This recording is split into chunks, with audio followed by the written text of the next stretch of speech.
Shri T.S.. Manraj जी मुख्य संयोजक, श्री मुकेश शर्मा सदस्य विधान परिषद, श्री के.एन. चंदोला जी संयोजक, श्री गणेश चंद जी जोशी, महेंद्र सिंह जी रावत महासचिव, श्री त्रिलोक अधिकारी महामंत्री और श्री वीर सिंह बिस्ट संरक्षक, श्री उमेश्वर सनवाल पार्षद, श्री नरेंद्र सिंह देवड़ी और अभी अभी पोखरिया जी जिन्हें मैंने सम्मानित किया है। पोखरिया जी आपको बहुत बहुत बधाई और हम लोगों की तरफ से भी आपका अभिनंदन है। और यह उत्तरायणी कौतिक का यह कार्यक्रम है।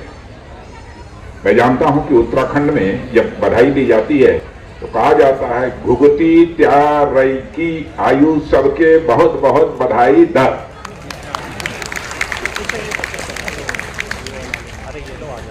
वैसे उत्तरायणी कैथिक के कार्यक्रम में जब भी मुझे आमंत्रित किया गया है, संयोग से मैं लखनऊ में ही रहा हूं और मैं बराबर उस कार्यक्रम में आप सबके बीच उपस्थित रहा हूं और सौभाग्य से आज भी आपके बीच यहां पर मैं उपस्थित हूं।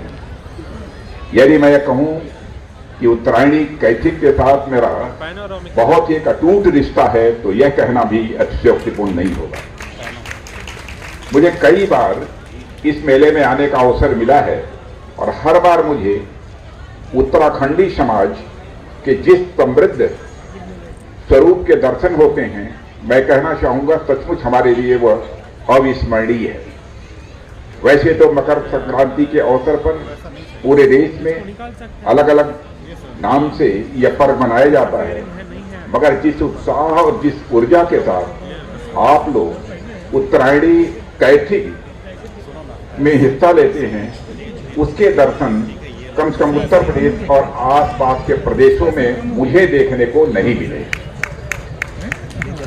बहनों भाइयों, सूर्य के उत्तरायण होने को हमारी भारतीय संस्कृति में बहुत ही महत्वपूर्ण स्थान दिया जाता है। और यह जहां बदलाव का सूचक है, वहीं पर मैं मानता हूं कि बदलाव के सूचक होने के साथ साथ यह निरंतरता का भी एक प्रतीक है। जैसे उत्तराखंड समाज जहां परिवर्तन का खुले मन से स्वागत करता है, मगर वह परिवर्तन के साथ वापिस अपनी जड़ों की तरफ भी हर बार यह उत्तराखंडी समाज लौटता है। इसके लिए भी मैं उत्तराखंडी समाज को अपनी तरफ से हार्दिक बधाई देता हूं। बहनों भाइयों, यह संयोग मात्र नहीं है कि उत्तराखंड को जहां देवभूमि माना गया है, वहीं पर उत्तराखंड को वीरभूमि भी माना गया है। और आज जो उत्तराखंड की स्थिति वहां के मुख्यमंत्री धामी जी के नेतृत्व में हो रही है और हमारे प्रधानमंत्री मोदी जी का जिस प्रकार से सहयोग प्राप्त हो रहा है, तो वह उत्तराखंड की भूमि आज केवल देवभूमि ही नहीं है, वीरभूमि भी नहीं है। मैं कहना चाहता हूं उत्तराखंड की भूमि आज विकास भूमि के नाम से भी जानी जाती है। और विशेष रूप से पिछले लगभग 60 वर्षों में उत्तराखंड ने उल्लेखनीय प्रगति की है। और यह सही है कि आप सभी उत्तराखंड समाज के लोग यहाँ लखनऊ और उत्तर प्रदेश के अन्य हिस्सों में भी बड़ी संख्या में बसे हुए हैं, मगर जब जड़ें मजबूत होती हैं तो उसका असर अन्य स्थानों पर फैली शाखाओं पर भी पड़ता ही है। अब उत्तराखंड के महत्व को लखनऊ के लोगों ने स्वीकारा भी और आपने देखा शायद यह पहली बार ऐसा हुआ होगा लखनऊ के इतिहास में जबकि लखनऊ का महापौर आपके ही समाज की एक बहन, आपकी बेटी को बनने का यह अवसर प्राप्त हुआ है। बहनों भाइयों, उत्तराखंड समाज के साथ तो मेरा व्यवहारिक, कार्यकारी और आध्यात्मिक रिश्ता है और साथ ही साथ मेरा व्यक्तिगत रिश्ता भी है, क्योंकि आप सब जानते हैं मेरी बहू भी उत्तराखंड की है। और यदि मैं कहूं कि आप सब लोग हमारे ही परिवार के हिस्सा हैं तो यह कहना भी अतिशयोक्तिपूर्ण नहीं होगा। इसी तरह उत्तर प्रदेश और उत्तराखंड के बीच भी एक पारिवारिक रिश्ता है। उत्तर प्रदेश के पर्वतीय इलाकों को अलग करके 2000 में ही उत्तराखंड नया राज्य बना था। शायद आप लोगों को जानकारी है या नहीं है, होगी तो कम लोगों की होगी। उस समय जब उत्तराखंड राज्य बना था तो पूरे उत्तराखंड उत्तर प्रदेश को मिलाकर जो एक राज्य था, उस समय का मुख्यमंत्री मैं ही रहा हूं और मेरे रहते ही उत्तराखंड राज्य का यह गठन भी हुआ है। दोनों के प्रदेशों के बीच यदि मैं मानता हूं कि आत्मीयता न होती तो आप जानते ही हैं कि विभाजन के बाद कैसे राज्यों के बीच रिश्तों की कड़वाहट आ जाती है। लेकिन दोनों राज्यों के बन जाने के बाद भी उत्तराखंड और उत्तर प्रदेश के रहने वाले लोगों के बीच कड़वाहट हमको कभी देखने को नहीं मिली। मैं जानता हूं आंध्र प्रदेश का विभाजन हुआ, आंध्र प्रदेश के विभाजन के बाद तेलंगाना राज्य बना, लेकिन आज भी आंध्र प्रदेश और तेलंगाना राज्य के बीच बहुत सारे ऐसे अनसुलझे मुद्दे हैं जिनको लेकर बराबर दोनों राज्य में एक दूसरे के खिलाफ आंदोलन का सिलसिला चलता रहता है।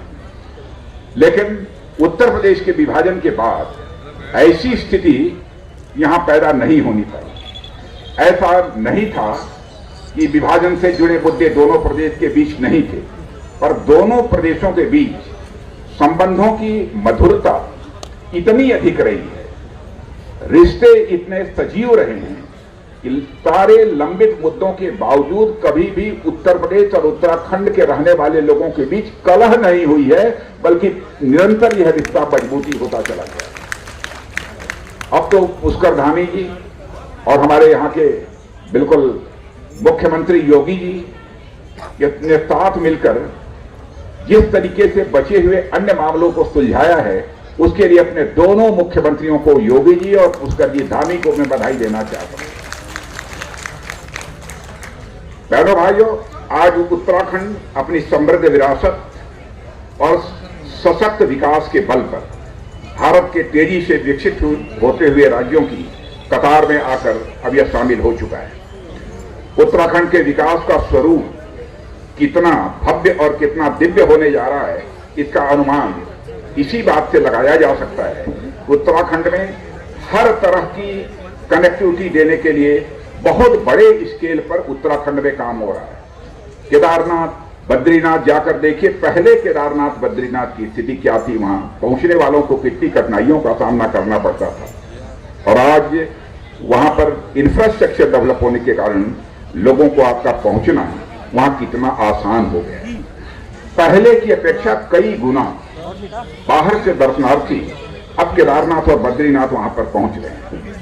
और एक विशेषता और जिसकी मैं यहां पर चर्चा करना चाहता हूं, सामान्य नागरिक संहिता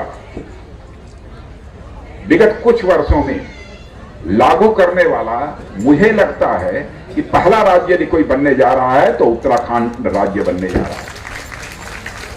चार धाम महामार्ग की चर्चा आपने सुनी होगी।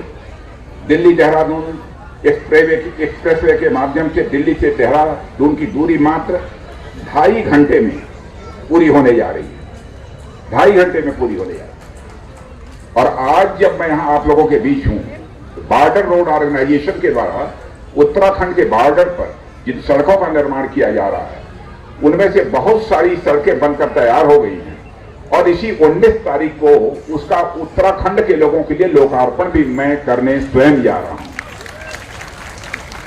रेल कनेक्टिविटी के दृष्टि से यदि देखा जाए तो ऋषिकेश कर्णप्रयाग रेल लाइन पर काम बहुत ही तेजी के साथ चल रहा है। एयर कनेक्टिविटी की दृष्टि से देहरादून और पंतनगर दोनों एयरपोर्ट्स को भी बड़ी तेजी के साथ एक्सपेंड किया जा रहा है, उसका विस्तार हो रहा है। प्रदेश में हेलीकॉप्टर टैक्सियों का भी नेटवर्क तेजी से बढ़ाया जा रहा है। यह सब सारी जानकारी आपके मुख्यमंत्री पुष्कर सिंह जी धामी ने मुझे दी है, और यही स्थिति उत्तर प्रदेश में भी है। पूरे देश में सबसे अधिक एक्सप्रेसवे यदि भारत के किसी राज्य में है तो आपके और हमारे राज्य उत्तर प्रदेश में है। यह भी हम सब लोगों के लिए गौरव का विषय है।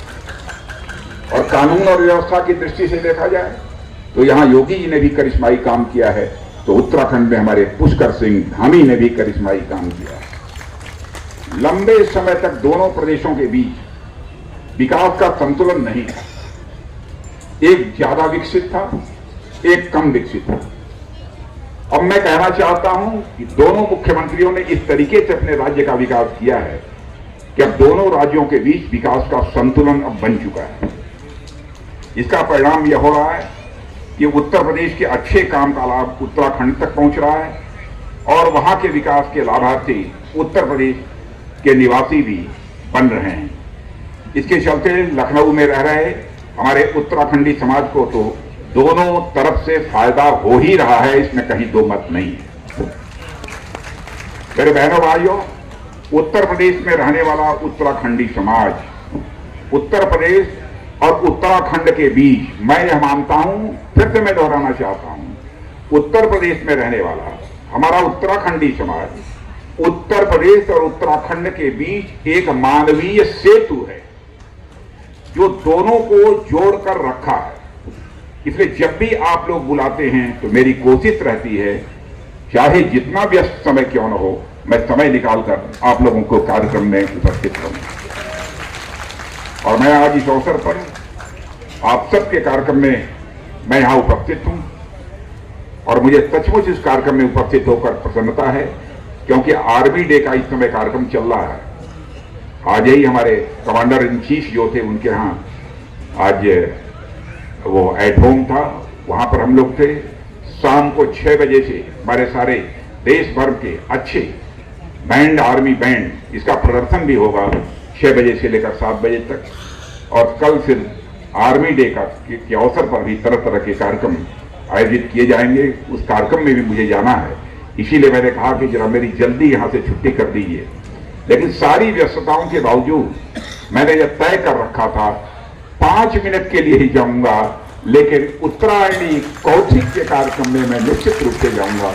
और आप सब लोगों के बीच आकर मुझे बेहद खुशी हुई है। पुनः एक बार उत्तरायणी कौथिक के इस कार्यक्रम के लिए आप सबको हार्दिक बधाई और हार्दिक शुभकामनाएं देते हुए अपना निवेदन समाप्त करता हूं।